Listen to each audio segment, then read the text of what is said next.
तर दसरा मेळाव्यामध्ये ठाकरे बंधूंच्या युतीची अधिकृत घोषणा होणार का याकडे देखील सगळ्यांचं लक्ष असणार आहे। आज 2 तास उलटून गेलेत उद्धव ठाकरे राज ठाकरे यांच्या या बैठकीला। पालिका निवडणुकांसाठी ही पहिली बैठक असल्याचं देखील बोललं जातं। आतापर्यंत कुटुंब म्हणून ठाकरे बंधू एकत्र आलेले आहेत, मात्र त्यांच्या राजकीय युतीची अधिकृत घोषणा झालेली नाही।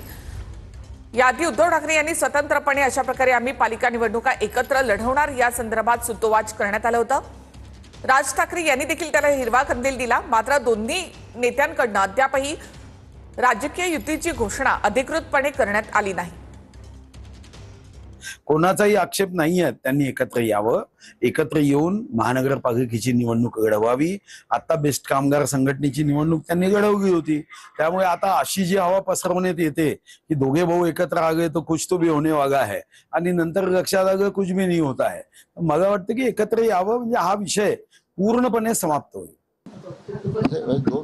दोन्ही राज ठाकरे आणि उद्धवजींना ते एकत्र भेटत आहेत, आज भेटत नाही, ते रोज लग्नात भेटतात।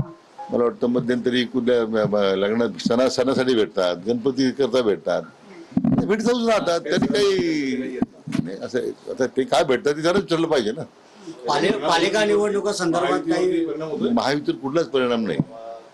महायुतीवर परिणाम हे विधानसभेने दाखवून दिलेला आहे। ज्या वेळेला दोन भाऊ एकत्र आले तेव्हा तयारी सुरू झाली। आता दिसतोय ना, अविनाश जाधव राजन विचारे बरोबर आहे, अजून काय पाहिजे। तिथे तयारी सुरू केव्हापासून सुरू झालेली आहे आणि या तयारीचा धसका मला वाटतं समोरच्यांनी घेतलेला आहे। म्हणून ही सर्व जी काय आज चालू आहे, प्रभाग रचना असेल किंवा बाकीच्या गोष्टी असतील, आज तुम्ही बघितलं असेल ठाणे शहरामध्ये या ठाणे महापालिकेमध्ये आम्ही विविध पदं या ठिकाणी भूषवलेली आहे। त्यामुळे जनतेला मी या आवाहन करेन की अशा लोकांना त्या ठिकाणी तुम्ही मतदान करू नका आणि यांना घरी बसवा, जेणेकरून ही ठाणे महापालिका या ठिकाणी चांगल्या लोकांच्या हातामध्ये जाईल। मला असं वाटतं का या संदर्भामध्ये महायुतीच्या सर्वच नेत्यांनी सांगितलेलं आहे का दोघं भाऊ जर एकत्र येत असतील तर सर्व महाराष्ट्राला आनंद आहे, परंतु या संदर्भामध्ये कोण शेवटी जनतेला विकास कामं आणि त्यांच्या ज्या समस्या असतात त्या सोडवणारं नेतृत्व हवं असतं आणि म्हणून येणाऱ्या निवडणुकीमध्ये लोक त्या संदर्भामध्ये निश्चित मला असं वाटतं का विचारपूर्वक मतदान करून निवडून देतील जनता। आमच्या ज्या काही बैठका आहेत त्या आता अधिकृतरित्या सुरू झाल्यासारखं आहे आणि जे काही महाराष्ट्रात चालू आहे त्याला एक उत्तर देणं खूप गरजेचं होतं। सो दोघं भाऊ एकत्र आल्यावर महाराष्ट्रात याच्या पुढचं राजकारण कशा प्रकारे होईल हे विरोधकांना कळलेलंच आहे।